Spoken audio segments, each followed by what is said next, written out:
boa noite. O convidado desta semana do Por Outro Lado é um rapaz que não tem jeito nenhum para estar à frente das câmaras, chegou aqui, em vez de esperar que viesse o técnico tratar de lhe pôr o microfone, resolveu fazer tudo sozinho. Enfim, boa noite, é o Fernando Tordo. Um rapaz que não tem experiência nenhuma desta vida. O rapaz já está a ser agradabilíssimo, já é a segunda vez que disse. É? Posso continuar a dizer? Não, em troca tu chamas-me de rapariga. Pronto, não, tudo bem. Está bem? Tudo. Pronto, assim mas isso é o que ficamos. se deve chamar. A ti tem que se chamar mais do que rapariga, não é? Fez um reflexo num espelho. Sim, no É espelho. para isso que este programa é feito. Vamos lá. Este programa é só feito para É reflexo. feito para isso. É a minha opinião, como sabes, e não é de agora. Eu tenho esta opinião. Isto vai correr muito mal. Vai correr otimamente. Então penso nisso. Quando é que tu começaste a cantar? Que é para ver se a conversa começa a ser séria. Quer dizer, porque tu continuas a cantar e agora a publicar livros e pintas, fazes imensas coisas, que eu sei.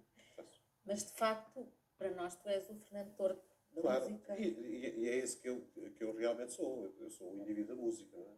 Sou compositor, sou autor e sou intérprete. Essa é a minha profissão e a minha vida, a minha paixão. Não é? É bom, mesmo assim, passados todos estes anos, eu ter esta paixão, que é uma coisa que está a desaparecer do nosso país. A paixão? Estamos a deixar de viver apaixonados, com certeza. Eu comecei a cantar, segundo o relato do barbeiro, que se chamava Santos Barba, na Rua Acácio Paiva, número 7, onde a minha mãe ainda vive. A minha mãe ainda vive na Rua Acácio Paiva, número 7, primeira esquerda. Aliás, não é em Lisboa, ali uma transversal da Avenida Igreja. Conta este amigo Santos Barba, barbeiro, Que ainda te corta o cabelo? Não, já não, ele já não está lá há muitos anos. Eu tenho um filho, um homem muito ligado à televisão há muitos anos, que é o João Barba. Conta o Santos Barba que eu era um verdadeiro incómodo. Porque vamos supor que com 5 ou 6 anos de idade, segundo ele relata, eu punha-me na varanda, vivíamos naquele tempo, quando estamos a falar disto, estamos a falar de 1952, 53, havia aquelas carcaças, as padarias faziam uma coisa chamada carcaça, que é uma coisa fantástica. Tinha maminhas. E havia aqueles pacotes de manteiga, que era aquela, não sei se era da Primor, agora já se pode dizer uma coisa qualquer. E eu atestava aquelas carcaças com manteiga, sentava-me na varanda e cantava desafinadamente. Por isso Santos Barba, ainda hoje, passados todos estes anos, 50 no mínimo, mais de 50, ainda hoje se queixa com alguma amargura disto. Que eu barrava. E cantavas o quê? Cantava tudo, porque o meu pai, que tinha vindo muitos anos antes, de uma aldeia onde nasceu, ao pé de Alenquer, numa situação muito precária, de muita miséria, muita escassez. Estamos a falar de um período complexo. Veio trabalhar para Lisboa e conseguiu, à custa do seu trabalho e do seu esforço, e muito especialmente para mim, do seu talento. O meu pai era um homem especializado nesta coisa das cortiças, da cortiça, dos isolamentos acústicos e térmicos. E o meu pai conseguiu, à custa do seu trabalho, uma vez comprar uma coisa mastodôntica que a minha mãe ainda tem em casa, está farta de pedir para eu levar, e disse assim: mãe, não entregue isto a ninguém, isto é para mim. É o quê? Mas é um rádio que tem giradiscos, carrega-se num botão e abre uma tampa e vem o giradiscos lá dentro. Depois tem uma porta à esquerda que se abre e sai um bar, e tem uma porta à direita que se abre e saem os discos que ainda lá estão. E o rádio é a válvula, demora um bocadinho a começar. Demora, mas tem um som. Como tu sabes, andam hoje todos os grandes investigadores a tentar misturar aquilo com o digital, válvulas com o digital, porque aquilo realmente é a receita certa. Perguntavas-me o que é que eu cantava. Eu cantava essas canções. Era aquilo que se ouvia na rádio. Não é? Estava, nessa época, em grande esplendor, as grandes melodias italianas. Havia em Portugal já grandes cantores. Enfim, não vale a pena estar aqui a citar porque iria esquecer alguns e seria ofensivo até para pessoas familiares, se que está. Mas então a música que eu ouvia era essa, que eu reproduzia, tentava reproduzir na varanda, com as carcaças cheias de manteiga, que era uma coisa. Eu estou a dizer isto e estou a ficar com algum... a salivar. Estou a salivar um bocadinho. Mas podemos pedir à produção para nos arranjar alguma coisa para tu comeres. A ver se arranjam alguma coisa. Porque até aqui, até o microfone tive que pôr. Por amor de Deus, foste tu que chegaste aqui e começaste a pôr o microfone.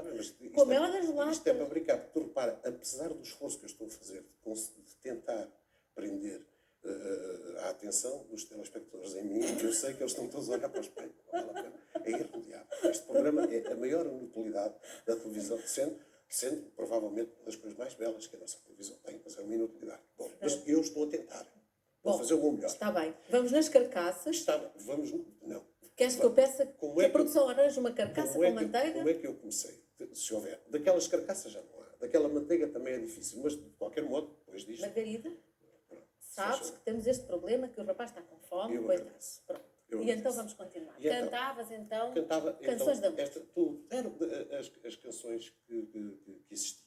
Posso te recordar, ainda a semana passada, para um programa para a RTP, no Porto, estava um jovem que canta magnificamente bem, o Pedro Moutinho, que aliás é uma família Irmão de grande Camané cidade, irmão de Camané, e do Helder Moutinho. irmão do Helder Moutinho. Ele foi a um programa convidado, e eu tinha falado com o Pedro Moutinho, e quando estávamos ali, à saída dos camarins, estavam os músicos, os guitarristas deles, estavam a ensaiar. E eu apanhei aquela toada e cantei um fado, eles ficaram completamente embasbacados a olhar para mim, e eles não conheciam. Era um fado do Joaquim Cordeiro.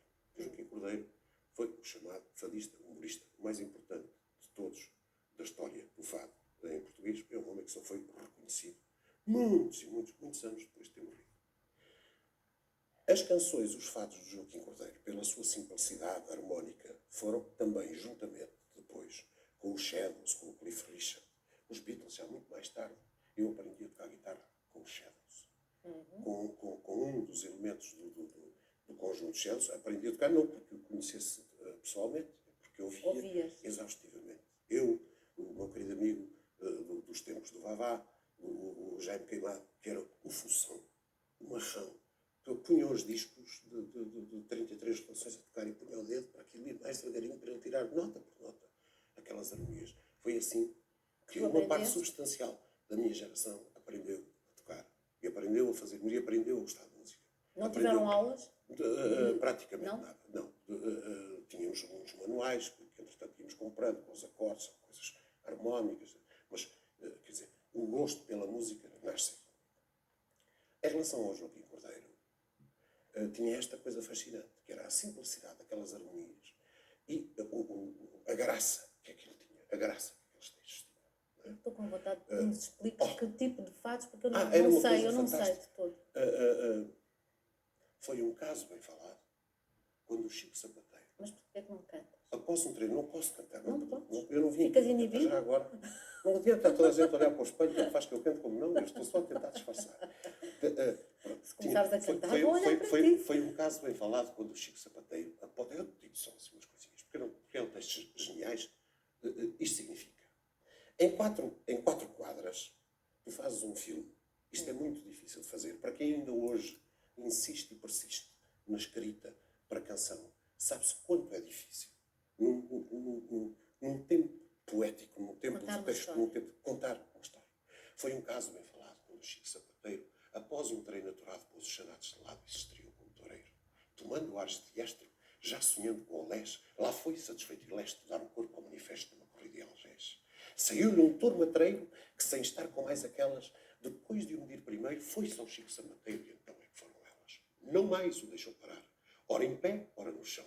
Depois de muito gozar, fez subir o Chico ao ar, que parecia um foguetão. O Chico, numa desgraça, lá foi para a enfermaria, cheio de moças na carcaça, olhando o touro da raça, muito custo, assim dizia. Aquele bicho danado, lá tinha as suas razões. Trouxe o capote encarnado por não saber que o mal levado torcia pelos leões. Quer dizer... isto tu para chegares ao Benfica. Desculpa, isso não é assim qualquer coisa. Bom, isto é apenas um exemplo do que é que, para uma geração, para miúdos com 10, 11, 12 anos, o que é que cativava. E era isto, da mesma maneira que é uma... E ouvias isso na Marina, não deve lá... Ouvia-se o Joaquim Cordeiro. Sim. Sim, ouvia-se. Bom, e a aprendizagem, o gosto, a tal paixão pelas canções começa aqui. Mas depois começam a surgir outras coisas mais elaboradas.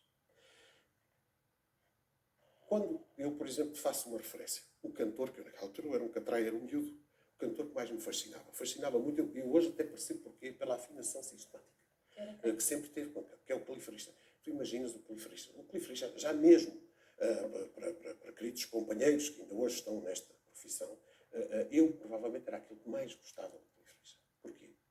Nunca consegui perceber. Ouvindo tudo aquilo que o Cliff Richard toda a vida cantou, digo assim, como é que é possível que um indivíduo que tem este prestígio canta há 50 anos, como é que é possível que este indivíduo nunca tivesse tido um bocadinho mais de cuidado com os textos que canta? Mas como é que é possível? Mas isto é apenas a minha opinião. Porque há 3 semanas, há um mês e tal, o Cliff Richard cantou na praia em Albufeira. Eu não queria acreditar. Estavam para aí 40 mil pessoas, é uma coisa completamente louca. Os ingleses todos que estavam no Algarve foram ouvir Sir Cliff Richard, que cantou exatamente as mesmas coisas que já cantava há muitos anos atrás. Já não tinha os Shadows agora Aquilo, também. já não tem os Shadows, que são uma falta gravíssima. São uma falta gravíssima. Mas pronto. Mas tem grandes músicos. Então, montaram um estadão, uma coisa impressionante. Pá, foste assistir? Fui ver, sim. Fui ver e veio o meu filho Francisco Maria, porque ele estava sempre... Tem 11 anos. O ano passado nós encontramos o Cliff Richard num restaurante lá no Algarve, estivemos ali a conversar um bocado, porque eu cruzei uma única vez na minha vida, eu que era completamente fascinado pelo Cliff Richard, cruzei uma vez, em 1973, no ano da Tourada. Cruzei precisamente no Festival da Eurovisão. Ele foi o representante Ele ganhou. da BBC. Não ganhou. Ele nunca ganhou. Tanto que Mas ele ia lá sempre. Ele foi 2 anos. E nunca conseguiu ganhar. O que era uma coisa que ainda hoje provoca a maior estranheza. A máquina dos discos das editoras não conseguiu fazer com que o Cliff Richard ganhasse. Bem, como é que nós poderíamos criticar esta nossa persistência, esta coisa sebastiânica que temos em Portugal, de concorrer a um festival que ainda por cima já não existe. Só os grandes dirigentes, alguns queridos amigos da RTP que ainda não perceberam que o Festival da Eurovisão já não existe. Mas de qualquer maneira... Tu cruzaste com ele em 73? Em 73. E ficaste a olhar para ele com O festival era no Ababaste, Luxemburgo. Não fiquei... Sabe o que é? Ele estava a dar uma entrevista para a rádio. Eu entrava a seguir. E ele cruzou-se comigo e eu cumprimentei, mas ele ficou... Bem, ele era uma super vedeta nessa altura. Quem era eu? Quem sou eu? Mas de qualquer modo, houve esta coisa. E eu encarco com o fulano e fico, naquela altura passa um filme, sabes? É uma coisa, não sei se é uma coisa do nascimento, se é uma coisa da morte, não faço ideia, mas passa um filme. E como é que é possível? As coisas que eu tinha agora para dizer a este homem. Mas no outro dia... E zero. Não disseste nada. Não, nada, absolutamente nada, até porque eu tinha que entrar para a entrevista. Mas agora, no mês de agosto, ali em Albufeira, fiquei a olhar para o Cliff Richard e digo assim, mas o Cliff Richard, mas eu não dou um passo daqui para ali para comprar um disco do Cliff Richard, eu dou um passo daqui para ali para comprar disco do Tony Bennett, do Frank Sinatra, isso eu dou sempre. E o que é Ellington Cooper, a música que eu sempre gostei toda a minha vida. Mas, de qualquer modo, fico a olhar para o homem e digo assim, mesmo que eu dissesse a este indivíduo a importância que este homem teve num país cinzento escuro, como era o nosso, no final dos anos 50, mesmo que eu explicasse a este homem a importância que ele teve, ele e o grupo Shadows, no grande gosto pela música, o que foi o negócio e o comércio de guitarras, finalmente, guitarras elétricas, de amplificadores, a importância que estes homens tiveram, mesmo que eu contasse, provavelmente eles não iriam acreditar, julgariam que eu estaria a exagerar. Então não contaste nada. Mas eu não estou... Não, eu acho há uma coisa combinada, porque ele e o Carlos do Carmo conhecem-se há 40 anos, são amigos, e eu já combinei com o Carlos e com a gente, assim, vocês façam um favor, marquem aí para uma jantarada com o Cliff Richard, para ver se ele percebe que isto das canções, se calhar, só não lhe correm melhor, porque ele ainda hoje percorre um caminho da canção que não é o caminho que, a meu entender, lhe compete. Quer dizer, um homem, quando tem uma vida de vedeta internacional da canção, tem que responder a esta responsabilidade. Mas isto é apenas a minha opinião. Mas ele provavelmente não está nada interessado nisso. Se calhar já é um bocadinho tarde para ele mudar de rumo. Não, tarde nunca é. O que me dá a impressão, e estou inteiramente de acordo contigo, eu dá-me a impressão que ele não está rigorosamente nada interessado. Ele prefere continuar a cantar aquelas coisas que não fazem sentido. E às vezes, em conversa com alguns amigos sobre este assunto, as pessoas dizem assim, mas a canção inglesa e a canção americana, não sei o quê, não tem, de facto, esta ligação que nós temos à poesia, aos textos. Eu digo assim, bem, isso também é um bocadinho de desconhecimento, porque há muitos outros quer que dizer, sim. basta a gente dizer Paul Simon e Paul para Simon, logo. por exemplo. Basta a gente, queres mais simples, basta a gente dizer Sting e já está. Não é? Basta. Inclusive dizemos, em muitos casos, Beatles, naquela simplicidade. E já está. Também basta dizermos John Lennon, por exemplo, não é? Pronto. Mas isto eu queria ver se não ocupava, porque eu gostava muito de ouvir falar já agora. Põe-me a mim no espelho. Põe-me agora a mim no espelho. Não, pode ser. Os Shakes, portanto, são uma consequência dos Os Shadows também, os dos Shakes Beatles? não são. Não? Não. A escola, como tu sabes, a formação dos conjuntos tipo Shakes, não é? Uma coisa lançada aqui em Portugal, era aquela estrutura de bateria, guitarra-baixo, guitarra-ritmo e guitarra-solo. Esta é uma escola, é uma estrutura que é lançada pelos Shadows, que depois, poucos anos depois, é seguida pelos Beatles. Mas nos Beatles o que é que surge? Surge a vocalização, não é? Surge um outro tipo de música completamente diferente. Os Shakes surgem na minha vida, felizmente, e vou-te já explicar porquê. É muito simples.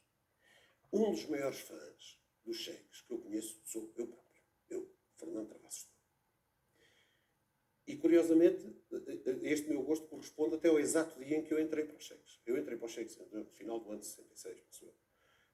E é verdade que ainda não saíste. Por saída do Carlos Mendes, que, enfim, queria enfrentar por outras coisas, tinha outra vida, tinha outras obrigações da sua vida, e, portanto, eu fui convidado para entrar para os Shakes. Mas nunca, dentro dos Shakes, enfim, tendo aí conhecido gente tão importante como ainda hoje o Paulo Carvalho, não é? Quer dizer, um dos maiores cantores deste país. É só isto, não é nada. São vidas inteiras nisto. Agora já pai de uma grande também. Agora Agora já podemos dizer filhos de... Os filhos, olha, pronto, mas isto é assim. Quem é que eu conheci quando entrei para os Shakes? Paulo Carvalho, o Edmundo Silva, a Mana Edmunda, como a gente sempre chamou, alentejando, Austrelo, e o Fernando Xabi, que era um guitarra só. Mas nunca, enquanto eu estive naquele conjunto, alguma vez pensei que aqueles Shakes correspondiam aos Shakes que eu sempre gostei. Os Shakes que eu sempre gostei eram aquela estrutura. Carlos Mendes, Paulo Carvalho, Fernando Xabi e Edmundo Silva. Esses eram os Shakes. Porque esses, ainda hoje, se pusermos um disco dos Shakes, repara como o tempo é tão importante. Não é? O que é que consegue ganhar ao tempo? Não é? Quando ainda hoje pomos um disco dos Shakes, apesar de tudo aquilo, das deficiênciazinhas, das coisinhas, não sei o quê, ouvir um disco dos Shakes com esta formação, que eu acabo de dizer, ainda hoje é um prazer. Em Portugal, enfim, é como quisermos considerar, feliz ou infelizmente ainda não há melhor. Porque esta rapaziada mais nova ainda não ouviu de facto os Shakes. É preciso aprender. Aprende-se muito com os Shakes, claro. Porquê? Porque tem que se aprender. Quando estamos a falar de cantores como o Paulo Carvalho ou como o Carlos Mendes, tem que se aprender. Tem que se ouvir, porque senão não se percebe nada do que é que se está a falar. E em Portugal, não é? Tem que se ouvir. Tem que se ouvir os grandes cantores, os grandes intérpretes deste país. Dois deles são estes. Há mais. Há muitos mais. Temos que fazer um grande esforço para ouvir o Fausto, não é? O Fausto, dentro da área de música que faz, não é só um homem do nosso país. O Fausto é uma craveira universal, não é? A música que o Fausto faz, o modo como a canta, como a expressa, como a escreve e como ouvimos, o Fausto é um nome, é um vulto internacional. Agora, se ele quer ser ou não quer ser, isso é outra coisa. Se ele faz espetáculos ou se anda aí nas vidas das turnês, não sei o quê, isso é outra conversa completamente diferente. Fausto é um nome importantíssimo. Queres outro exemplo? Completamente fora, um tipo que eu adoro desde sempre. Eu adoro desde sempre.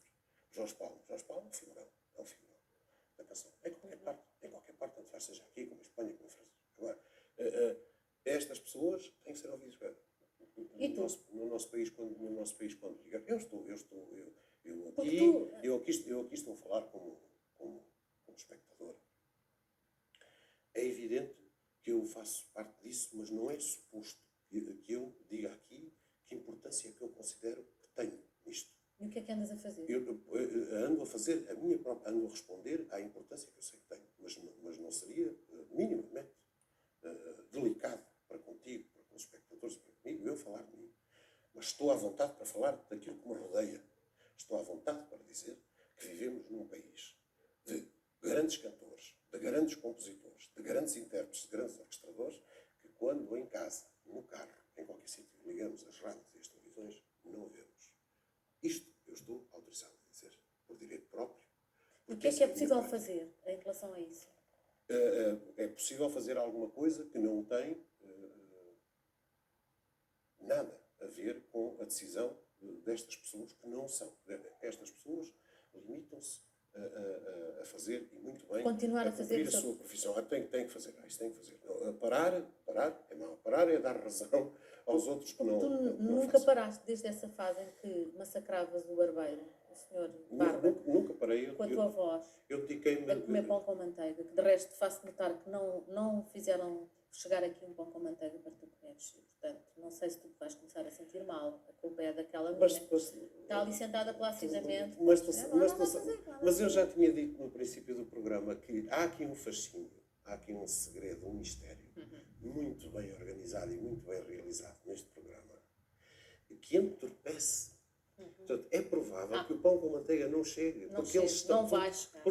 Porque eles estão tão anestesiados como eu fico em casa quando vejo este programa. Eles estão todos a olhar para o espelho. É? Então vamos continuar. E então, resolvendo esse problema, Isto é tão engraçado. É muito engraçado. Estás-te a divertir imenso. Imenso. Imenso.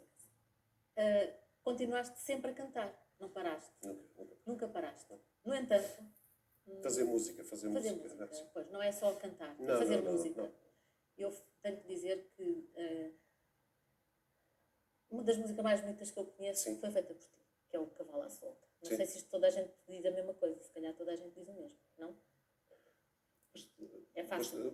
Esta é das simples. Mas tu repara, para quem dedica uma vida inteira a isso, a coisa mais bela que alguém pode dizer a alguém é assim: você fez uma coisa que é uma das coisas mais belas que eu alguma vez ouvi.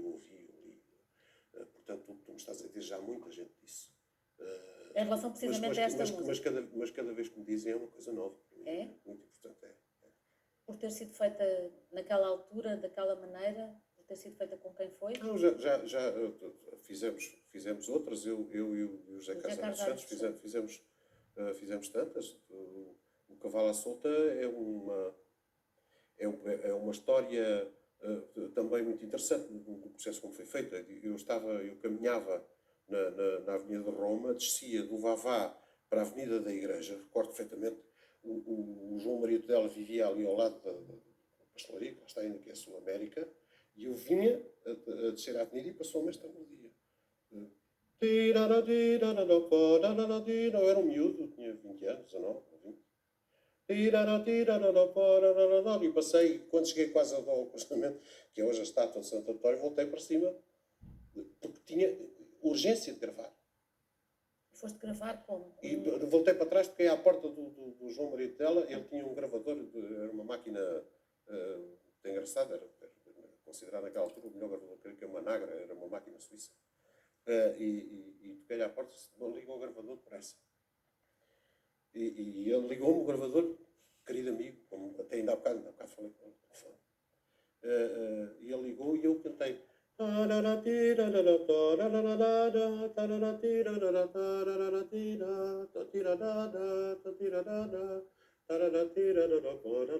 Assim.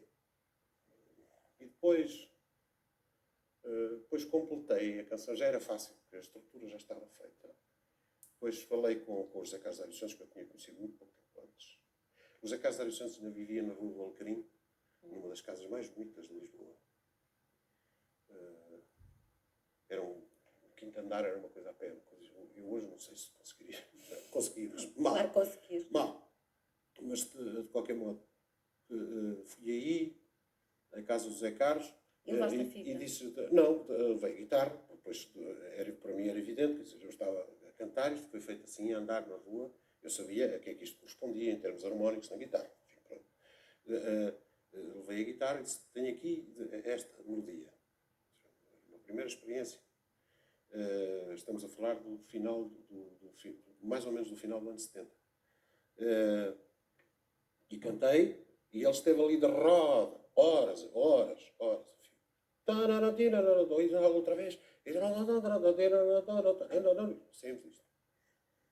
E passado que umas 3, 4 horas, nós ainda não tínhamos prática de trabalho conjunto. Depois tiveram, depois ganharam essa praga. Depois era quase já por transmissão de pensamento, não é? Mas ali, naquele arranque, era terrível. E ele, às tantas, ele sempre punha assim a mão à frente, sabes? Presta aí. Punha assim a mão à frente. Aquelas coisas do Mário dos Santos, que eram coisas completamente loucas. Não? E eu estava ali sentado com a guitarra, eu não estava aqui. E ele dizia, canta lá. E ele dizia, e ele tinha assim, olhos. Estás a olhar. É um miúdo. Estás a olhar. São para aí 2 ou 3 horas. De repente virou um papel.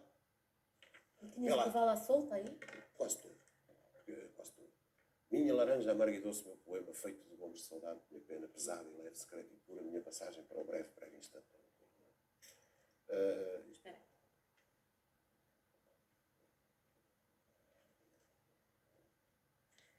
A Margarida é muito tímida. Muito obrigado. E quando ouviste essa... Há uma frase em português que é muito que é foleira, mas que tem graça em relação a isso. Quem não chora não mama. Pronto, já tem. Não é que estava aqui uma agitação no estúdio, não sei se estavas a sentir. Não, foi ótimo. Foi ótimo, é sinal que obrigada. não estavam, afinal, só a olhar para os pés. Pois, mas não foi a Margarida, foi o Carlos que trouxe. Tá, muito obrigado. A Margarida está ali sentada, muito bem comportada, como deve estar. Muito bem, está tudo certo. Agora tens que... Não sei se puseram muita manteiga, que o objetivo é... Sabes que fazer isto, agora, por exemplo, enfim, eu quero ver se aproveito o tempo que tu generosamente me dás. Eu não dou. Mas agora, por exemplo, com isto aqui à frente, vou-te falar de uma coisa fantástica. Tu sabes que eu dou muito nas áreas das artes. As pessoas que eu mais conheço, em quantidade e em qualidade, são as pessoas de teatro. Se tu me perguntas porquê, eu não sei explicar. Eu dou muito bem com as pessoas de teatro. As pessoas do teatro, não é, fazem coisas que nós vemos todos os dias nas telenovelas, na televisão, e que não nos apercebemos. Tu sabes que há uma técnica de aprendizagem. Como é que se representa, sentado a uma mesa, comer e falar ao mesmo tempo? Se eu soubesse fazer isso, fazia. Mas é apenas para dar esta pequena chega aos teus espectadores, e neste caso aos nossos. É que há uma técnica para fazer isto. Há indivíduos que fazem isto e continuam a falar com o mesmo, enfim, passa a expressão, com a mesma tranquilidade com que eu estou a abrir isto, continuavam a comer e a falar. Quem não sabe fazer isto, não pode fazer isto em televisão. Já tivemos uma queda de um primeiro-ministro por causa de uma brincadeira destas. É verdade, não foi só por causa disso, mas ajudou. Ajuda um bocado. Ajudou. E eu não corro este risco. Até porque não queres ser primeiro-ministro. Até porque não sou primeiro-ministro. Não és primeiro-ministro. Mas, portanto, o pão fica aí, mas quando o programa mas acabar... passou. De qualquer modo, o que tu querias dizer com isso é que é preciso aprender. As coisas não se fazem assim, não se faz tudo à toa. Pronto, É preciso aprender. É preciso aprender a ouvir os shadows rapidamente. Tu apanhaste tudo desta conversa. Não é? É preciso... depois é preciso esta disposição, esta disponibilidade de, passados tantos anos, continuar a pensar objetivamente e seriamente que não se sabe nada. Rigorosamente. E é isso que tu pensas ainda hoje? Eu não sei rigorosamente nada. Se tu me disseres assim, Fernando, tu és capaz de sair daqui, ires a pé até casa e fazer um LP, eu garanto que sou capaz. Pego num gravador de bolso, eu daqui a pé até a minha casa, que é aqui em Telheiros ao lado, garanto que eu quando chegar a casa tenho 12 canções feitas. Música e texto. Mas eu não preciso de fazer isto, porque isto é uma coisa que eu consigo fazer, mas isto não tem nenhum interesse para as outras pessoas. Apenas tem interesse para mim. Eu posso fazer isso. É uma habilidade. É isso que queres dizer? Não é uma habilidade. É bem o contrário. É uma estruturação. É alguém que trabalha isto durante muitos anos a fio na sua vida e está sistematicamente preparado. Não há inspiração. A inspiração é uma coisa muito vaga. Não há inspiração. Se houvesse inspiração, esta conversa de eu estar aqui contigo e tu aqui comigo, pode servir, se quiserem dizer serve de inspiração, pode servir. Pode ser que sirva. Mas não há inspiração. Há qualquer coisa que está dentro da cabeça de todas as pessoas, eu acredito que esteja, que é a sua determinação. Eu vou fazer isto. Eu vou fazer isto dentro de parâmetros qualitativos elevados. Eu não só sei fazer isso, como tenho isso para entregar às pessoas. Agora tens um disco para entregar às pessoas. Sim. Vai sair Se quer, em breve?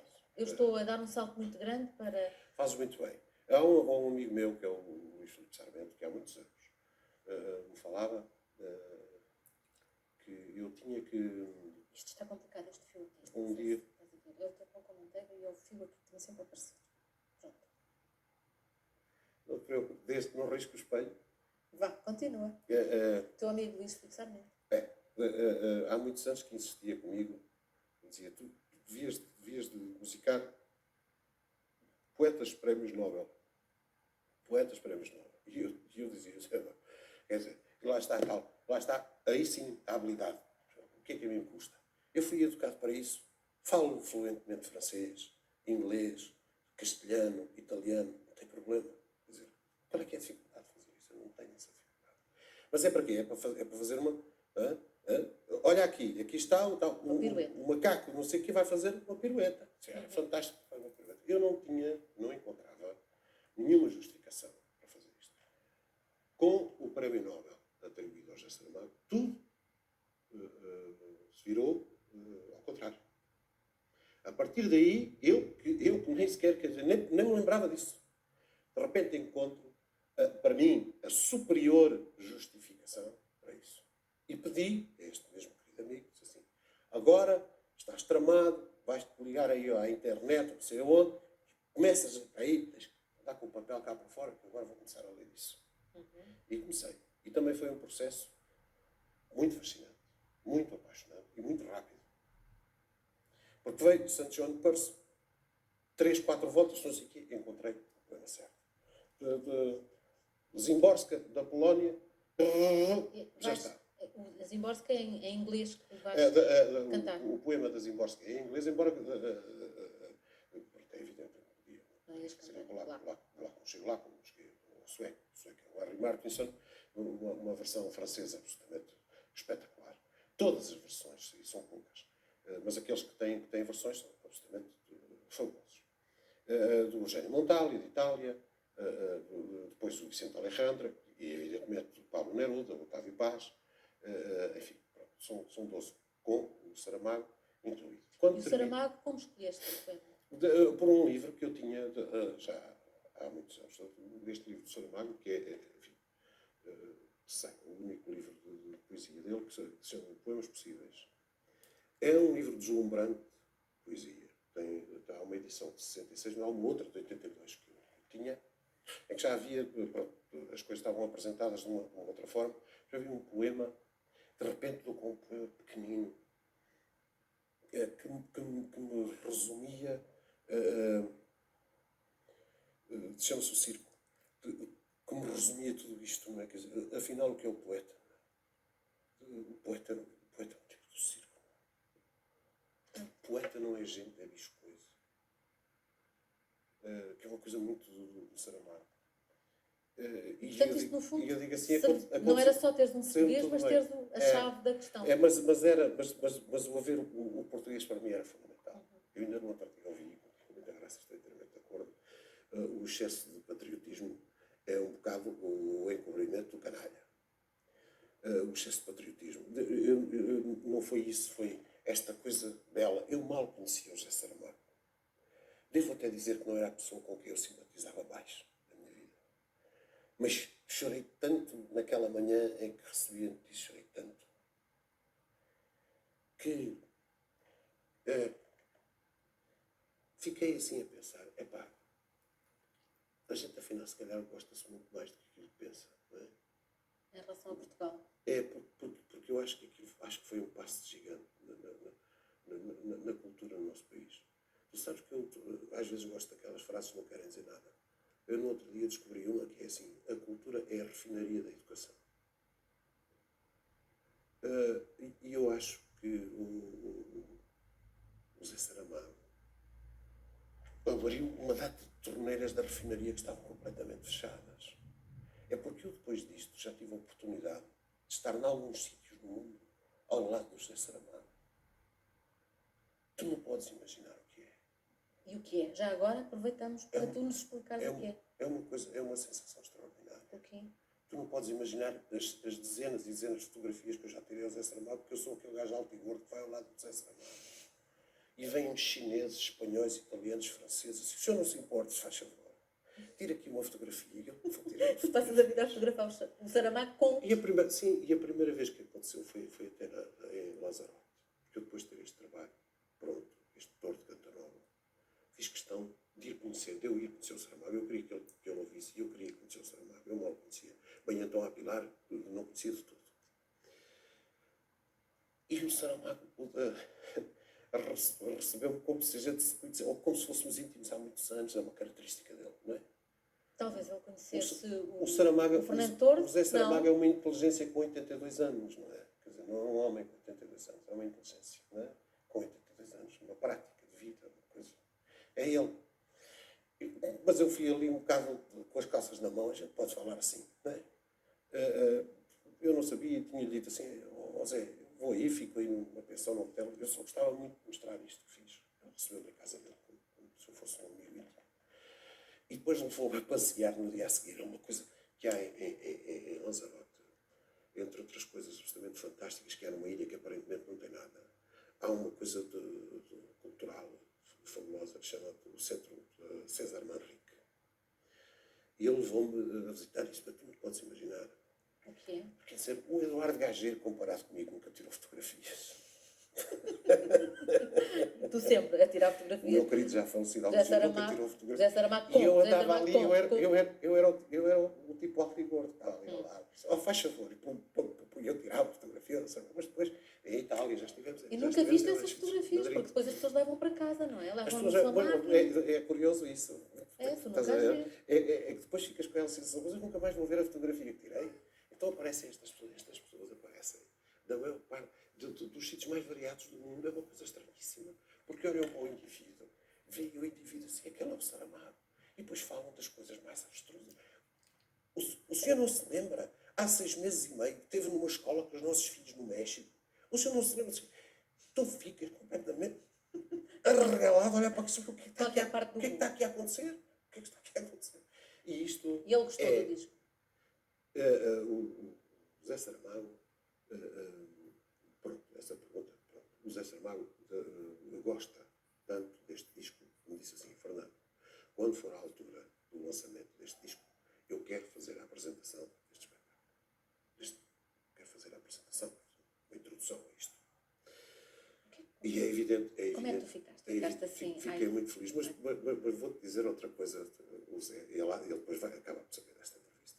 Mas tu sabes que me aconteceu uma muito mais engraçada. Bem, esta é sobre o disco do Torre de Cantarola, está marcado, o lançamento em princípio vai ser agora no próximo mês de novembro. Em Barcelona, segundo proposta. Porquê que é em Barcelona?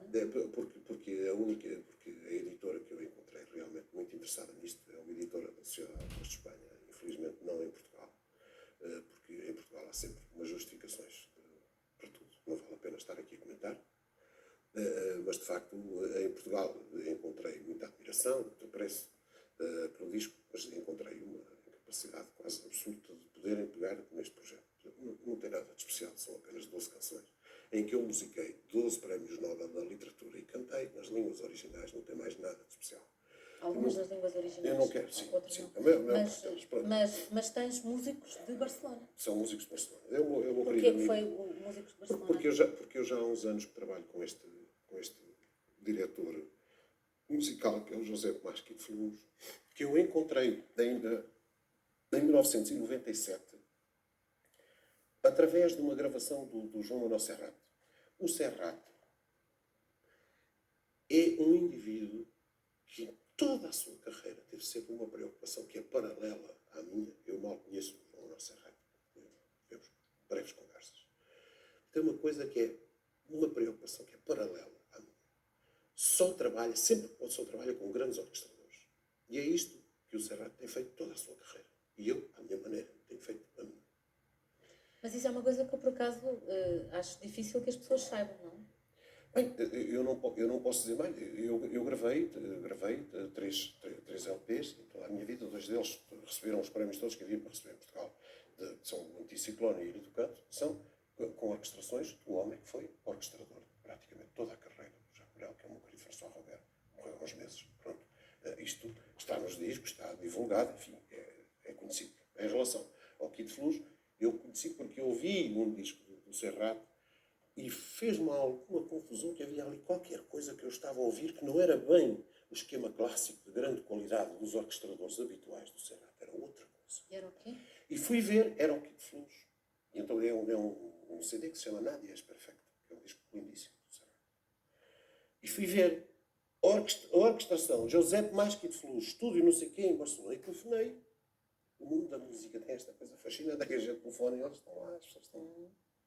Nós é que estamos aqui ainda muito empurrados, porque isto Pensamos que não. Não é assim? é porque dá monte para fora, isto está um bocadinho difícil.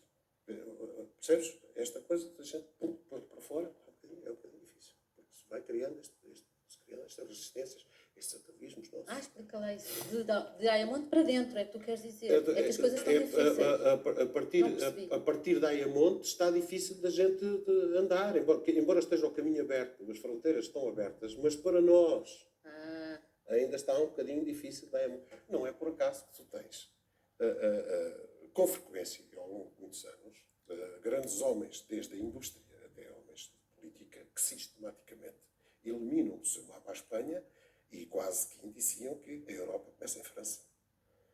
Ainda andamos nesta espécie desta guerra com a Espanha. Eu não sei o que é que em Espanha.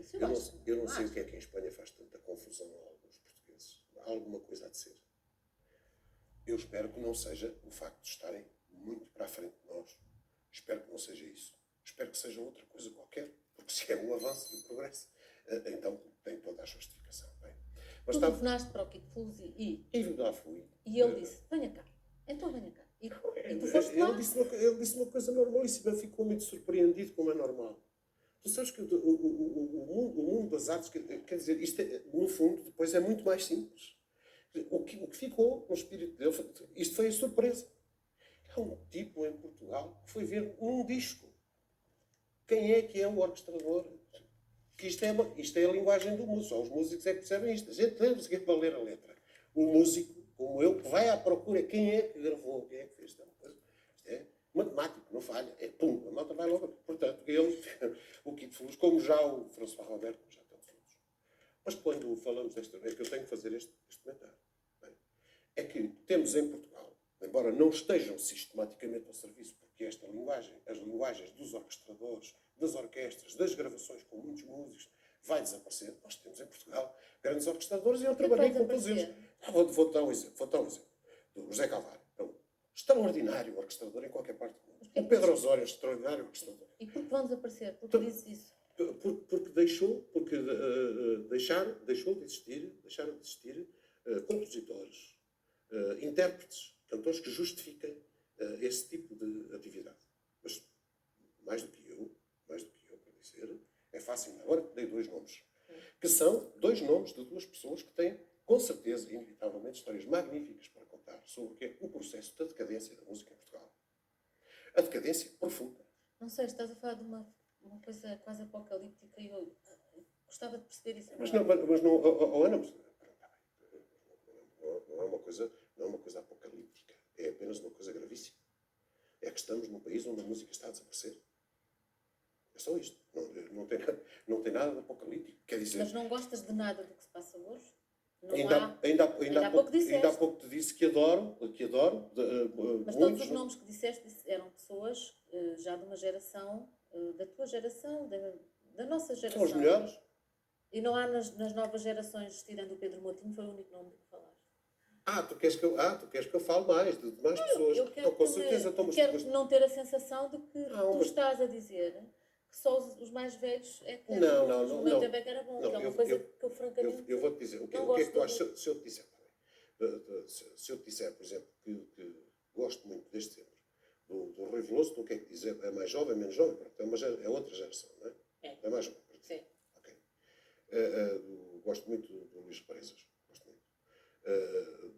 Gosto muito do Palma, já te falei, mas o Palma já é da minha geração. Tu sabes que isto às vezes basta uma diferençazinha de 6 ou 7 anos. É por isso que estou a perguntar se tu consideras que é a mesma geração ou não. Mas estes nomes de que estou a falar são os nomes muito importantes que têm feito a história da canção em Portugal durante os últimos anos. E até acredito que de alguma maneira estas gerações se estão misturando. Porque, por exemplo, em relação ao Rui Veloso, já ouvi chamar várias vezes, e até na nossa rádio, veterano. Pois. Não é? Porque o tempo vai passando e às tantas nós Eu Se eu estou volto a sim. perguntar, Eu dos estou. novos, Dos novos. não gostas de nada. Queres dar exemplos? Eu quero saber se tu estás, no fundo, às vezes é só uma Diz. questão de atitude, se estás aberto a ouvir coisas novas. Completamente. Estou tão aberto que ando à procura, e vou fazer agora, para uma série de espetáculos que estou a programar. Quero ver se consigo arranjar gente muito mais jovem do que eu para cantar comigo. Mas convém que não nos iludamos. Nós estamos num país onde aquilo que é dito como os novos nomes da canção são uma fornada que está a surgir em programas que as televisões vão organizando. São uma espécie de um concurso onde ficamos completamente abasurdidos, porque não é pelo facto de uma geração ter começado há 30 ou 40 anos a sua atividade e esta agora ser mais moderna, não é por isso que justifica que este seja o processo correto para se arranjarem cantores e cantoras no nosso país. Este processo é completamente incorreto. Vai deixar ficar as pessoas completamente abasurdidas com aquilo que está a acontecer. É porque isto não se troca por 3 minutos de glória. É que depois é preciso acompanhamento. Depois é preciso haver uma estrutura de compositores, de autores, de estúdios de gravação, de editores, tudo isso para poder acompanhar estas pessoas, 2 ou 3 que surjam nestas coisas. Atenção. Estamos a falar de nomes novos. Eu agora já tinha dado ainda há bocado o exemplo do Pedro Matinho, que é, de facto, um magnífico. Mas tens outros. Por exemplo, dentro da área do fado, estão a surgir nomes sistematicamente. Já nem te falo da Marisa. Tens Cátia Guerreiro, tens Mafalda Arnaud, tens tantos outros nomes. Eu peço desculpa, sabes, quando entramos nos nomes ficamos sempre um bocadinho... Há sempre Mas é muita curioso gente que que seja esquece. no fado que hoje apareça tanta gente nova e muito nova a cantar. Porque houve porque- uma fase em que o fado era quase maldito, não é? Porque eu, como nunca deixei de acompanhar o fado e nunca deixei de fazer fados, é evidente que os fiz por relação muito profunda de amizade, de trabalho e de convivência com o Carlos do Carmo. Acompanho o Carlos do Carmo porque o Carlos do Carmo é o mais jovem de todos os fadistas. E agora, tu dizes assim, Fernando, essa afirmação também é gravíssima. Bem, Não é se gravíssima, tu vais não ouvir, faz aqui... quando tu vais ouvir todas as preocupações que o Carlos do Carmo tem tido ao longo de toda a sua carreira, com novos compositores, novas canções, novas gravações, tudo isto, o Carlos do Carmo é o mais jovem de todos os fadistas. Agora, diz assim, os tipos têm isto bem montado, são tão amigos que não sei o quê. Pois, mas eu Vai um à frente e diz, bem do outro e eu tal. só estou apenas a dizer aquilo que, feliz ou infelizmente, é a realidade. Agora, que estão a surgir grandes vozes no fado, e mais nessa zona do que outras zonas, isso é completamente verdade. É completamente verdade. O êxito que, por exemplo, E tem a a ver Marisa com o quê? tem... Com o facto de facto estar aí uma... Tem a ver Há qualquer coisa que tem a ver com vem uma lá estrutura dentro, nossa, é? justamente. Tem a ver com uma estrutura nossa.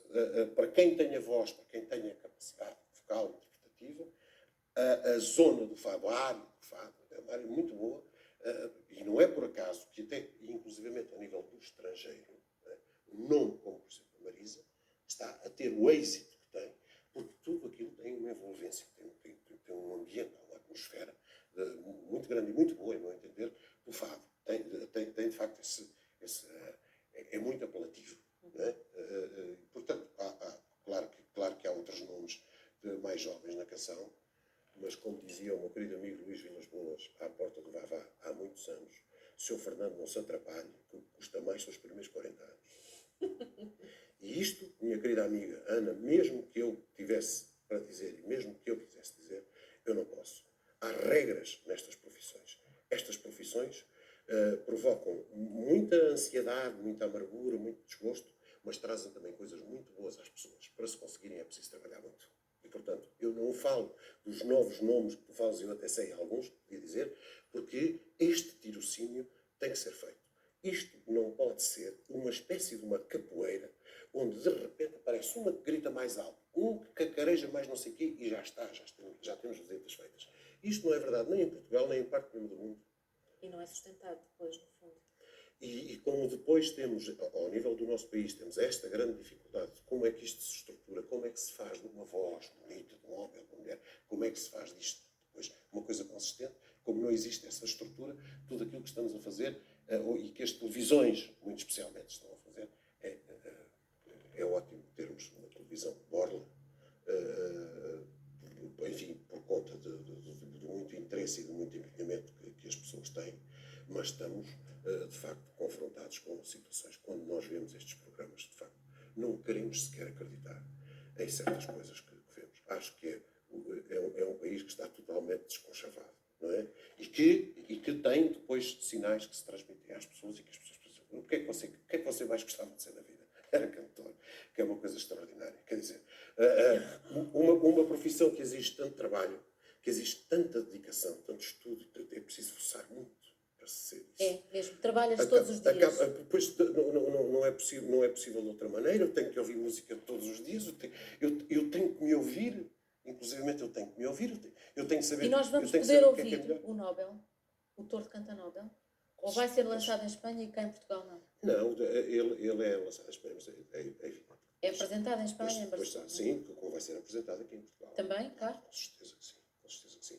Apenas é primeiro apresentado em Espanha, porque é uma editora de Espanha Manuel, que vai fazer. Mas trata-se apenas de mais alguma coisa que um indivíduo que tem responsabilidades como eu tenho, é apenas mais alguma coisa que eu acho que devia fazer. Eu acho que, e curiosamente, poder-se até inclusivamente perguntar como é que é possível que este indivíduo, que faz um trajeto durante tantos anos, em defesa da língua portuguesa, da qualidade da língua portuguesa para a canção, da poesia e tudo isso, como é que este indivíduo vem agora faz um disco em que só canta uma canção em português? É justamente por isso. É justamente por isso. Mas é o respeito pela claro que sim. literatura, neste caso já é o respeito pela literatura e que, portanto, já é mais abrangente, mas eu já posso fazer agora isso. vamos ficar atrapalhados. Eu vou ficar atrapalhada com o tempo, porque já não vou ter a hipótese de falar longamente sobre o teu livro, Fantásticas Fingidas Mentirosas, sem I, não é? Porque há fantásticas fingidas e mentirosas, não é assim. Pois não. Não é, é mesmo fantásticas Basta fingidas contar mentirosas. fantásticas fingidas mentirosas. É o decassílabo, não é? Se diz fantásticas fingidas e mentirosas, já não dava decassílabo. Já não era Camões. E é o quê? É o quê? Porque o que é que te leva a escrever? Sempre escreveste? Gostas de escrever? Escreves? Não, habitualmente. O avançar para escrever este romance é a tomada de consciência de que os recados não cabem todos nas canções. Portanto, eu tinha coisas para contar. E curiosamente, quando comecei a desenvolver isto e inventei estes dois personagens, este casal, que enquanto narrador, encontra numa viagem de avião para o Oriente, que são o Augusto Lebre e a Maria de Deus, quando eu estava a tentar desenvolver esta ideia, porque eles servem um bocadinho, há uns tempos, o meu filho, ajuntor de mais velho, perguntou-me assim: pai, mas este Augusto Lebre é algum alter ego? Assim, não é, porque o tipo é um bocado mais disparatado do que eu. Mas, de qualquer modo, ao inventar esta história, aconteceu uma coisa fascinante. Eu estava, finalmente, a ler os Lusíadas, porque tu sabes, no meu tempo, enfim, era obrigatório para e era uma chatice, dividir orações. Era dividir orações e ardeu. Portanto, o Lusíadas foi uma raiva que ficou de menino. Mas já passou. Mas agora está completamente. E agora do ano passado, estava a ler os Lusíadas, finalmente. Tudo muito bem explicado. Aliás, há uma edição dos Lusíadas, que é deste mesmo meu editor, do Manuel de Sousa, que é uma edição impecável, porque a gente não sabe e vai ver, e vai vasculhar e tal, vai perceber o que é que está ali a acontecer. E então, eu estava a ler em simultâneo, e às tantas pensei: peraí, eu de vez em quando, com esta intensidade de leitura, tenho vontade das tantas, colocar isto aqui no meio desta viagem. E então, este livro, este Fantásticas Fingidas Mentirosas, é justamente essa viagem que está muitas vezes polvilhada dos Lusíadas. E cada vez que, evidentemente, há alguma citação pequena ou maior aos Lusíadas, está lá assinalado ao canto terceiro, ao canto oitavo, ao canto décimo, ao canto primeiro. Respeitinho é muito bonito. Porque senão dava a impressão que, percebes, que isto também era só chegar ali, pôr em prosa, um habilidoso, não é? Vai ler aos Lusíadas, põe em prosa e depois passa, portanto está lá, está sempre assim. E sabes o que é que vai acontecer agora? Agora vais ter que comer o pão com manteiga. Agora vou ter. Vou agradecer-te por teres vindo aqui. Mas estive bem, portanto. Estiveste bem, portaste bem. E agora vais ter que comer tudo até ao fim. O pão. Obrigada por teres vindo. Eu é que te agradeço muito, Ana. E queria felicitar-te a ti. Já te tinha dito isto há uma data de tempo. Eu queria felicitar-te, porque este programa que tu me convidaste ainda ontem é, de facto, um programa fascinante. E eu não posso deixar de dizer aos espectadores que acho que este programa, por causa desta giga-joga do espelho, que é uma coisa absolutamente deslumbrante, transforma este programa numa inutilidade muito útil. Eu poderia agora, para tentar desmontar o boneco, esta coisa do espelho, fazer uma coisa que não vou fazer, que era a seguinte, era tentar começar a comer e falar contigo ao mesmo tempo. Sim. Mas eu ainda sou uma criança, eu ainda sou muito pequenino, apesar dos 56 anos, e não corro esse risco. Tenho que aprender primeiro com os meus amigos atores a comer e falar ao mesmo tempo. Quando aprenderes, avisas-me, que é para te chamar cá, para trazeres... Eu venho aqui demonstrar como é que se faz, Exatamente, por como é que enquanto se não faz? posso. Tá bem. Já não tenho mais nada para dizer, mas não? Não tens é tempo, já podes comer. Já posso. Obrigada.